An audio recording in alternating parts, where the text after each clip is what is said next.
Launch Alliance Atlas V rocket. The RD-180 main engine and 4 solid rocket boosters ignite to lift ULA's Atlas V rocket away from the pad. Together, the main engine and SRBs generate a combined liftoff thrust of 2.25 million pounds, or about 10 meganewtons.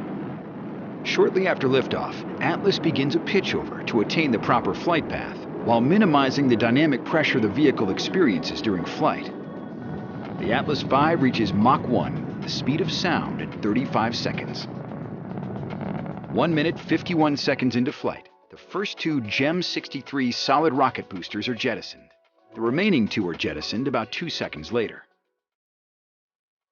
Approaching payload fairing jettison, the Atlas V rocket is burning propellant at a rate of 1,700 pounds or 790 kilograms per second, traveling more than 7,600 miles or 14,200 kilometers per hour, and located 64 miles or 119 kilometers in altitude and 146 miles or 270 kilometers downrange. During ascent, the spacecraft is protected inside a 5-meter diameter payload fairing. This 2-piece shell encapsulates both the Centaur upper stage and the spacecraft. At approximately 3 minutes 30 seconds, the rocket is climbed above the densest part of Earth's atmosphere, and the payload fairing is jettisoned. At 4 minutes 23 seconds, propellant levels are depleted, and the main engine shuts down. 6 seconds later, the Atlas Centaur separation system activates to release the booster stage. The vehicle now weighs a little more than 5% of what it did at liftoff. At 4 minutes 39 seconds, the first Centaur main engine burn begins. Over the span of more than 3.5 hours, Centaur's RL-10 main engine will perform 3 engine burns. Within this sequence, the second burn is used to raise the apogee to a near geosynchronous altitude.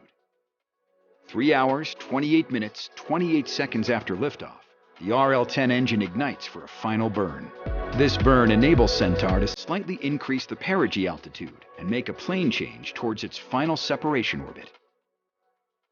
Nearly 1 minute 40 seconds later, Centaur completes its final engine cutoff, following a guidance-commanded shutdown, a capability which ensures precise orbit injection. 3 hours, 32 minutes, 56 seconds after liftoff, ULA's Centaur releases the GOES-T satellite to geosynchronous transfer orbit, where it will provide NOAA and NASA with continuous imagery and atmospheric measurements of Earth's western hemisphere, lightning detection and mapping, solar imaging, and space weather monitoring.